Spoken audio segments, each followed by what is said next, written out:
Alright, welcome to Theoretical versus Experimental Probability, where theoretical probability is the number of favorable outcomes written as a fraction of the total possible outcomes. So we will look at page 288, number 6, that you did last week for the mean green machine to find all of the possible outcomes in the sample space. You should have done a tree diagram. So I'm going to show you all of the tree diagrams that I made for rolling a tetrahedron and spinning a spinner, rolling a tetrahedron twice, and spinning the pointer twice. Alright?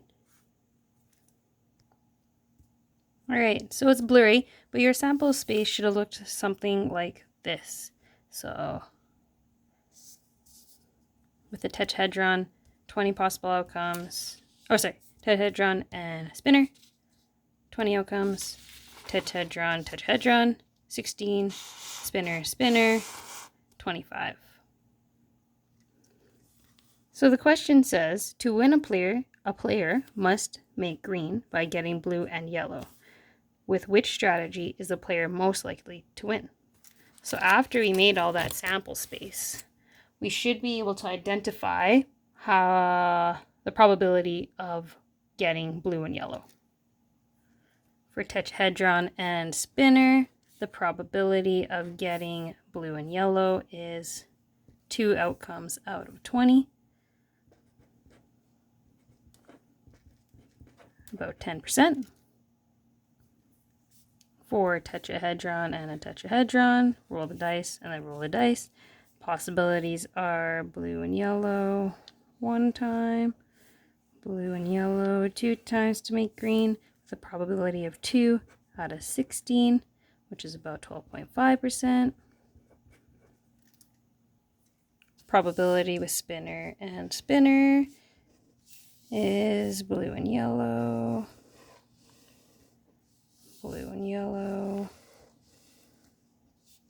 is about 2 out of 25. There's 25 possibles, which is about 8%. So the one that'll give you about the greatest possibility would be, or greatest probability of getting green, is 2 tetrahedrons. Last week we worked with tree diagrams. This week, again, tree diagrams. But we can also show it in a table of outcomes, and I'll show you what that looks like.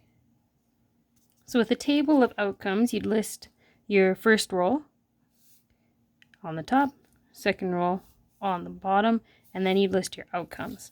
So here you'd have red, red, red, pink, red, blue, red, yellow, pink, red, pink, pink, pink, blue, pink, yellow, blue, red, blue, pink, blue, blue, blue, yellow, yellow, red, yellow, pink, yellow, blue, yellow, yellow. Then you look at it and you're like, okay, what are my desirable outcomes? And, should have said this at the beginning, these two are the same. They show the same things. This one, total of 16. This one, count them up, 4 by 4, total of 16. And favorable outcomes, same thing. Looking for blue and yellow together.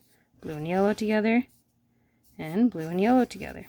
Still, 2 out of 16. Probability of getting green. So now, how is this sample space, this theoretical probability, different than experimental probability, where experimental probability is the probability of an event calculated from experimental results actually playing the game. So for this experiment or game, we're going to roll the tetrahedron 10 times and record the results. So we're doing tetrahedron and tetrahedron. I don't imagine at home you have those, so you make your own, just like I'm going to do. Tetrahedron 1, tetrahedron number 2. As long as you have 4 equally opportune things or objects or whatever, you can do this game, all right? So you all have paper. I took 4 different colors of paper to make my 1 dice and the second dice. All right. Based on the theoretical probability, we should win. We should get green 12.5% of the time. So let's actually play and see what we get. So I'm going to close my eyes. I draw one. All right. Oh, sorry. I draw one. And I draw one. So I get red, blue. So I'm going to record my results right here. Red, blue. Okay, I'm going to do this 10 times. One from each. Oh, I got one. Blue, yellow. All right, and I'm going to do that 10 times. So I recorded my results after I rolled, air quotes, the dice 10 times. I only got green one time out of that whole 10 times. So my experimental probability is 1 out of 10, which is pretty close to my theoretical probability.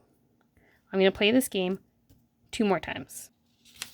In the second game that I played, I ended up getting green 4 out of 10 times. And then in the third game that I played, I got 0 out of 10 for making green.